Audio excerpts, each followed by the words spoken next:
It's impossible to overstate how much Joe Biden wants this. And you can say all you want that, other people are running the White House, and there's a ton of truth in this, right? Like, there's a ton of truth. He's obviously not capable of doing it himself. But what he is capable of doing is remembering the past half century that all he has wanted in the entire world is this job. He has seen himself shut down, beat down, defeated over and over again, and he's stepped back up and powered through it, and then he wound up in the White House. That's not the actual narrative of his life, but it is definitely the one he sees. He sees himself as thwarted back in 1987-88 when he was plagiarizing speeches and had to leave the presidential campaign. He feels like that was a terrible tragedy in his life, that he lost this opportunity, that he folded to all the pressures around him. He is not a guy who is likely to give up power under any circumstance that he can control.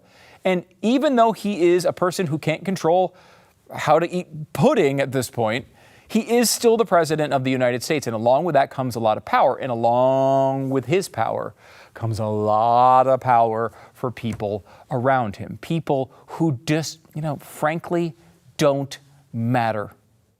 People that don't matter in life without Joe Biden in power. These are people who have attached themselves to Joe Biden for years and years and years and years and have no influence on life, society, no prospects for success outside of this administration. So they are going to fight and claw to hold onto power any way possible. It's almost impossible to get him out of office. So I still am under the belief that until it actually happens, I don't believe it's going to happen. That's just the way I am, and I very well could be wrong. I will say I never feared being wrong until the actual debate happened. And then I was like, wow, this really could happen. So let's go through how it would happen, from kind of the most likely to least likely. What are the machinations of this to actually make this happen and occur within the actual constraints of where we are in the time, what the rules are, what the laws are, and all of that. How to stop Joe Biden from running for president? The number one most likely situation by a long shot, and this is going to fly in the face of what I just said, but it's true, still the most likely is convince him. You have to somehow convince Joe Biden not to run for president, to step down, to speak to his ego, to say he's been fantastic for a million years, but we just need him to step aside. It's not his fault. Age always wins. There's nothing we can do here. It's just time to go. Appeal to his ego, appeal to his sense of history, appeal to his legacy, which will be ruined if he loses to Mr. Evil, Hitler over there, Donald Trump, as they see it. Focus on the dangers of Trump. Warn him that if this happens, his legacy will be destroyed, the country will be destroyed. Hit him with every global warming, cataclysmic level thought you can come up with, and try to scare him, persuade him to step down on his own. As many people have noted, a lot of this would have to go through his family. But if you could get maybe a bunch of his family members, maybe a bunch of his close advisors, maybe a bunch of Democratic bigwigs to come out, it's possible you could just convince him that, the upside here is too low. I'm just going to give up and go into the sunset. It's possible. Again, I think it's unlikely. I don't think he's going to want to go naturally, but that is one way to try to move on from Joe Biden, and by far the most likely way, because he doesn't have to listen to anybody. He doesn't have to listen to the New York Times editorial board. He doesn't have to listen to politicians coming out and questioning. He doesn't have to listen to Van Jones and David Axelrod on TV. He doesn't need to do any of that. He's the president of the United States, and along with that comes a lot of things, and he's going to take advantage of all of them to stay in power. So after you get past that, which is very difficult, the next one, it gets a little darker. You go from convincing him to threatening him.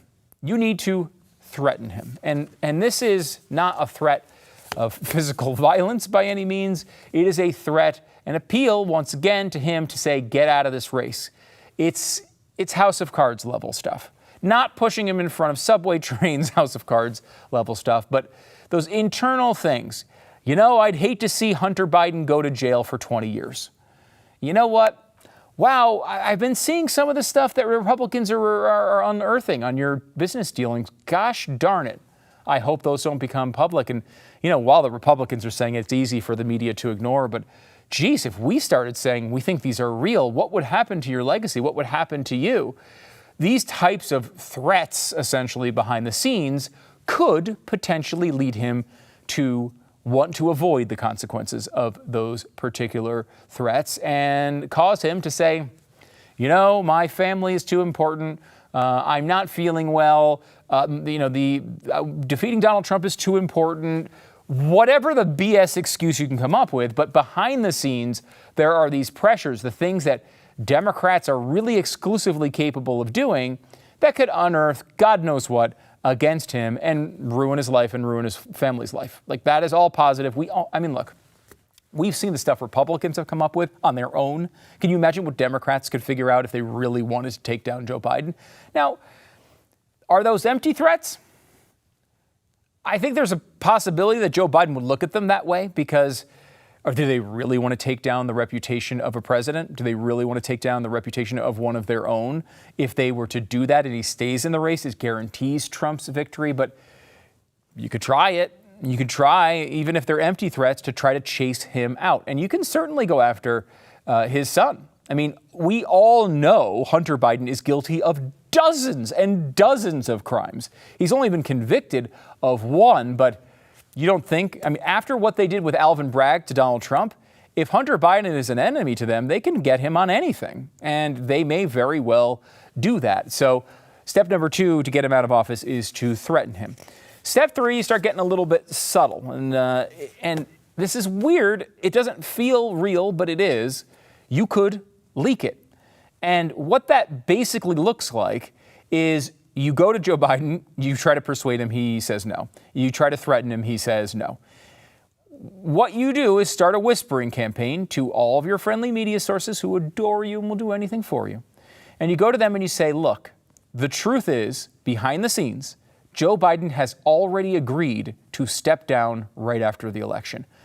He understands he can't do this job anymore, but he thinks it's too much of a hassle and too difficult to pull himself off the ballot. It would only do damage.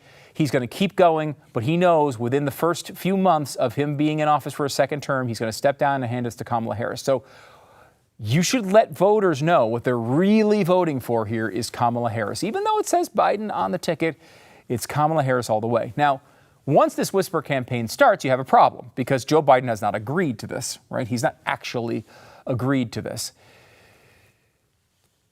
He's going to come out and deny it. He's going to come out and say, I never did this. I don't agree with this. I love Kamala Harris, but I am not stepping down. I'm going my full intention is to get through my entire term, God willing, and I'm going to keep doing that. And then when he steps off the podium, you need to go to the media sources and say, hey, I know what he just said. I know what he was saying there, and look, he obviously has to say that. That is the problem here. We're in a really tough spot. We can't get him off the ballot because of all the hassles around the logistics of it. So we kind of have to do it this way. He knows he is stepping down. He's already agreed. It's 100% confirmed. But he has to say he's staying on the ballot because it could create all sorts of legal issues. If he's saying he's going to step down, we don't even know. Is there a constitutional problem with that? So he has to kind of say that. Just keep telling the people in reality it's going to be Kamala they're voting for. Now, you might say Kamala sucks, and I don't know that they're going to want to vote for him. Sure, very true. But it does eliminate it has all sorts of other mental problems tied to it, but it does eliminate the dementia issue with Joe Biden. So you just leak it and hope that you can create enough votes for Biden to actually win. And then if he does win, whatever happens, obviously the media will not question you later on. They won't come back and say, hey, why did you lie to me that whole time? They don't care. They got their guy in. Biden will probably stay in there and keep going for as long as he can. But eventually, Kamala will probably take over in a second term. I can't believe, in 2021, he looked bad. 2024, he looks like a catastrophe. He's in mid-failure. Watch the clips just from 2019 to 2024. There's a massive difference in his, I was going to say brain damage. That's where he is. It's much, much, much worse. So the deterioration that would happen between 2024 and 2029 is incomprehensible. I thought he'd get through this first term. I would not make that same bet on the second term. So you hope for the best and you leak it to the media. The next likely one is just do it. These are Democrats we're talking about. they didn't have any legal right for an eviction moratorium. They just did it. They didn't have any legal right for student loan repayment. They just did it. They didn't have any right for DACA. They just did it. They don't need the rules or the laws to go ahead with it. And like one of the big issues with the Democratic National Convention is millions and millions of people have voted in a primary and selected Joe Biden. So how do you force him off? Well, again, it would be very, very difficult without him agreeing to it. So you could try a brute force attack and tell your voters basically screw off. We're going with Kamala Harris or somebody else, and just take the delegates and say you're no longer tied to Joe Biden. You're going to go now vote for somebody else. You just create an open convention outside of your own rules. You change the rules to make it happen. You justify it in front of the media. These people will say anything to increase their chances of keeping power. That's who they are in every circumstance. If you're ever wondering, will they say something? Ask yourself the question and run it through this one filter. Do they think it will help them today? It's the only filter. Do they think it will help them today? Not 6 months from now, not is it aligned with what they said before, not is it consistent with their ideology. Will it help them today in their own opinion? You see this when they're talking about abortion. Well, we can't let the government get in between women and their doctors, said the people who wanted vaccine mandates and created Obamacare. Like, the hell are you talking about? That's all you want to do is get the government between people's doctors and the patients. But in that one circumstance, at that moment, when they're talking about that one issue, they feel like the libertarian approach will help them. So they use it without irony. That's who these people are in every circumstance. So if they need to, they'll go in there and they'll say, look, all of our delegates have decided they're going to vote for another candidate, and we've changed these rules to reflect these new realities, blah, blah, blah, blah, blah, and you get them to change. Now, I will say again, very difficult. The people who are delegates going to the DNC are people who were pretty dedicated to Joe Biden. So you somehow have to arm twist and do all these things to change these people's mind, create the loyalty gap that would allow them to do these things. Maybe you're threatening all of them too. Joe Biden will be fighting for their loyalty. It would be hard. But again, as the Democrats, the Democratic National Convention makes the rules for the Democratic National Convention, right? So they can figure out ways to just make this happen. They've done it before. They wanted Hillary Clinton over Bernie Sanders. Now, look, in reality, Hillary Clinton won that election fair and square. She beat Bernie Sanders by a decent margin when it comes to votes. However, what I will say about that is if she didn't, they probably would have just stepped in. Like, they didn't want Bernie Sanders, and if it didn't work out the way they wanted to, they probably would have just stepped in. They definitely set up the rules so that they could. So that is basically the issue there. Of course, you're dealing with overturning the will of your own voters, and that would probably piss off massive amounts of people in your own caucus, your own constituency, and that leads to probably real election downsides. The last one here, I'll mention it, is the 25th Amendment. Now, 25th Amendment is the least likely of these to happen and doesn't even really solve the problem. The 25th Amendment, of course, is designed to take a president who's, in this case, mentally deficient, out of office. For this to happen, you'd need Kamala Harris. You'd need a cabinet of Biden loyalists to turn on him. Almost impossible. Even if you got it done, it doesn't actually solve the problem, because what it's meant to do is essentially temporarily assign these powers to another person. Now, Kamala might go along with it because she wants to be president. Maybe she thinks this would be to her benefit. The cabinet, I don't think so. But even if they got that done, you're now on the other side of this where you're saying, wait a minute, Joe Biden is still on the ticket. A 25th Amendment situation does not pull him off of the ballot. So if he wants to stay on the ballot, he can still stay on the ballot even with the 25th Amendment in effect and him removed from the presidency, because the 25th Amendment does not prevent him from running again and getting the presidency back. So maybe this would turn up the heat high enough that he would willingly get out. Maybe it's another a version of convincing and threatening. So it's theoretically possible, but I bring it up. Chip Roy has a bill trying to do it. The chances of it happening are super, super, super low.